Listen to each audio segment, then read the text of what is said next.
Hi viewers, welcome to Kittu's food shelter. இன்றைக்கி நம்ம வீடியோவில் தேங்காய் பால் ரசம் எப்படி செய்யலான்னு பார்க்கலாம். வழக்கமாக செய்கிற ரசம் தான், ஆனால் இது கூட கொஞ்சம் தேங்காய் பால் ஆட் பண்ண போகிறோம்.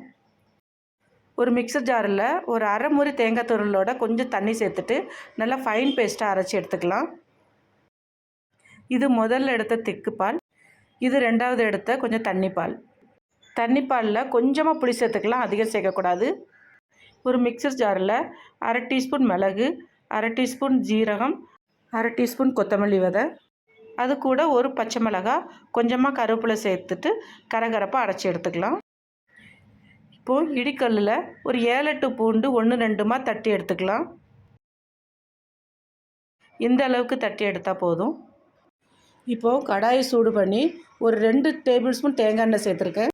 தேங்காய் எண்ணெய் தான் வாசனையாகவும் ருசியாகவும் இருக்கும். அரை டீஸ்பூன் கடுகு சேர்த்து பொரிஞ்சதும் பொடிச்சு வச்ச மிளகு ஜீரகம் சேர்த்துக்கணும்.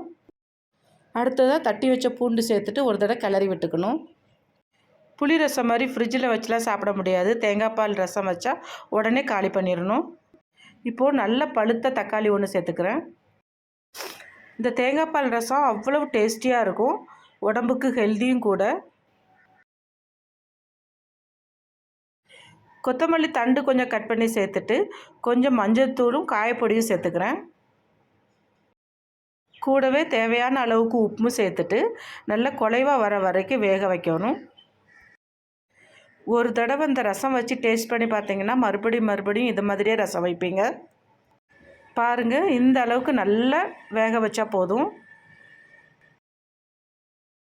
இப்போது புளி ஊற வச்சுருந்த 2ஆம் பாலில் புளியை நல்லா கரைச்சிட்டு சேர்த்துக்கலாம். அப்படியே கொஞ்சம் தண்ணியும் சேர்த்துக்கணும். ஒரு தடவை நல்லா கலந்து விட்டுக்கணும். இது நல்லா கொதி வரட்டும். 2லேருந்து 3 நிமிஷம் வரைக்கும் நல்லா கொதிக்கட்டும். குழம்பு நல்லா 2 நிமிஷம் கொதி வந்தாச்சு. இப்போ முதலாவது எடுத்த தேங்காய் பாலை சேர்த்துக்கலாம். தாராளமாக கொத்தமல்லி இலையை கட் பண்ணி சேர்த்துக்கோங்க. வீடியோ பிடிச்சிருந்துச்சுன்னா லைக், கமெண்ட், சப்ஸ்கிரைப் பண்ணிக்கோங்க. மீண்டும் அடுத்த நல்ல வீடியோவில் சந்திக்கும் வரை நன்றி, வணக்கம்.